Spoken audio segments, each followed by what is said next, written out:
welcome back to Pima Voices. My name is Savannah, and today I'll be talking to Amber Smith, who is the Pima Foundation Board Chair, as well as the CEO of Pipeline Arizona. Hi, Amber. How are you today? Good morning, Savannah. How are you? I'm good. Thank you so much, and thank you for coming and joining us today. Thank you for having me. Tell us a little about yourself for others who may not know who you are and your role at Pipeline Arizona. Sure. So I am the former president and CEO of the Tucson Metro Chamber. I have a very long history of advocating for businesses in Tucson for about the last 20 years. I am a wildcat a couple of times, actually, and I came to Tucson via Texas. And my role at the chamber really highlighted the fact of my passion for workforce development, and that ultimately led me to my role now as CEO of Pipeline AZ. Did that also influence your role in wanting to join the board for Pima Foundation? It did, and I joined the board prior to my role at the chamber because I genuinely think that the college is the key to reducing poverty in our community, and I saw it as such an asset, and I wanted to be a part of supporting it. So in that time, you've actually seen probably a lot of progress within the college. So what's the difference between when you first started to join the board to now? Yeah, absolutely. So when I first joined the board, the college was in flux. It was really the beginning of transition under Chancellor Lambert, and the Centers of Excellence were merely a concept at that point in time. And today we can look around our community and see that concept become a reality through different physical campuses. So there's been a lot of growth in programming, in the infrastructure and buildings, and really I think the perception of the college as well.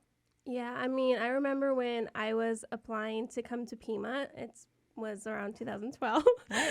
It's been a while, but I remember it was like under accreditation. Everyone's like, why are you going to Pima? Like, da-da-da. And I was like, well, I don't know. This is where I'm going to start. And then see it 10 years, 11 years later, I'm all like, do I need to come back to Pima? I think it's such a cool place now because not that it wasn't cool before, but the programs have excelled in such a way that I think it's attracting so many different people and kind of breaking that myth and barrier of like, why do I want to come to community college? Oh, you have to go to a university. And so do you think with those programs coming to the way they are, that people are going to be more willing and wanting to come to Pima to do those trade jobs and certificates instead of just going to that university option? Yeah, absolutely.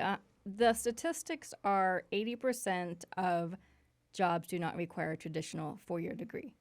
And we have been in the middle of this culture shift to where it has ebbed and flowed. It was everyone needed to get a four-year degree.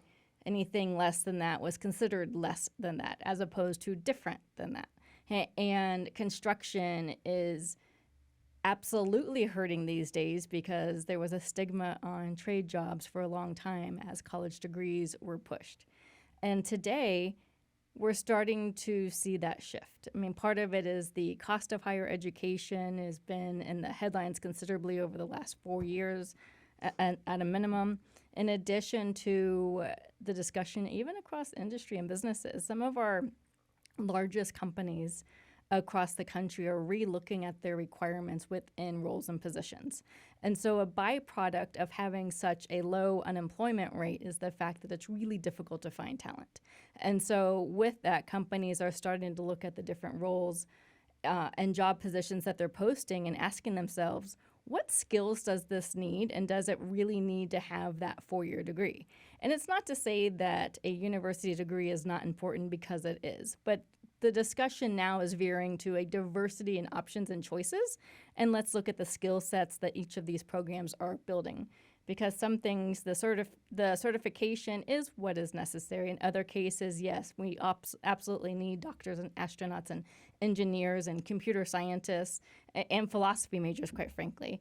But now let's widen the door and talk about that diversity and really talk about aligning your interest to the career pathway that is also in demand. Yeah, I think that the whole point is to also broaden those opportunities for people who maybe didn't think they could go to college before. There wasn't an option. So I love that, a community college is really about the community, and I think Pima has really seen that grow. And so you mentioned like nationwide. So we know that Harvard workforce actually kind of sought out Pima. But what did you think about Harvard actually noticing Pima as one of the 5 community colleges in all the nation here, to kind of use this as an example? Sure. It's really, I think, about innovation and addressing industry needs. And I think that that is something that Chancellor Lambert was really skilled and adept at. He could look around and say, man, look at autonomous vehicles. Look at the demand for that. How can we address that? And the ability for the college to recognize that and work in tandem with the university, I think, is really important. And something that I recently was talking about is within the aerospace and defense industry, when you have that one engineer, how many technician positions support that engineer's work? And the number is between 10 and 15. And so while our universities are growing the engineers, we need our community colleges to grow the technicians, because without both of those positions, we cannot adequately address industry needs.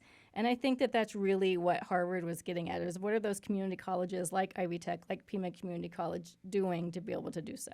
Having our downtown campus being to have the new automotive building, the advanced manufacturing building, aviation has expanded, which is probably the only one of its kind in southern Arizona, which is really important. We even have health professions expanding, and so that's going to give people more options for nursing, and even Desert Vista has the culinary hospitality growing. So it's great to see all this progress and all this strengths coming about. And I think it's really catching people's eye. Like, yes, we don't have to always go to university. We can even start at Pima. We can move over. Like, I've even gone back to school, and I'm at the U of A. So, having that option across all these campuses, across all of Tucson, I think is really important. Well, you're right, Savannah. It is about the career journey and career readiness, because it's not an either-or conversation. And that's really what I think we need to speak to, is there are 2+2 programs, which I think historically is what community colleges were thought of. Oh, you can start at the community college and then you can lattice up to the university. Or, oh, well, you're not university material, so yeah, you're going to go take some classes at the community college. That's not the conversation anymore. 2+2, critically important, 100%. However, it's, again, not about other. It's about choice, options, diversity in interests, and there is certainly enough of opportunity for all of us, and access. I mean, I think access to opportunity is another key piece to the community college. It is at a different price point. Some of the programs are faster, like the fast track programs. The average age of college students is 27 at Pima. So already that demographic really speaks to working families. So it's either someone that has their own family, such as children that are in school, or perhaps they're supporting their elderly family members and having to take care of them. The college offers fast-track programs to meet those needs at a price point that's a lot more accessible than a long-term 4-year degree. And again, it is about skills latticing. So you can get in the door into a great career pathway at Pima. You can get some experience after that, and then you certainly can enhance those skills at the university level thereafter. And you can do all of that in our state. And I think that that's really exciting, the fact that we have over 10 community colleges in Arizona, our 3 major, our public state universities that do seem to work well with each other in trying to not duplicate efforts and address industry needs. And all of that makes up a really strong workforce. Well, I couldn't have said it any better myself. And, I'm really excited to see where the college continues to grow. And I'm thankful that you're part of the foundation board and you're such an advocate for workforce in not just Tucson, but the state as well. But before we end today's episode, was there any news that you would like to share with us today, or anything that the ways that people can support the foundation of any upcoming events?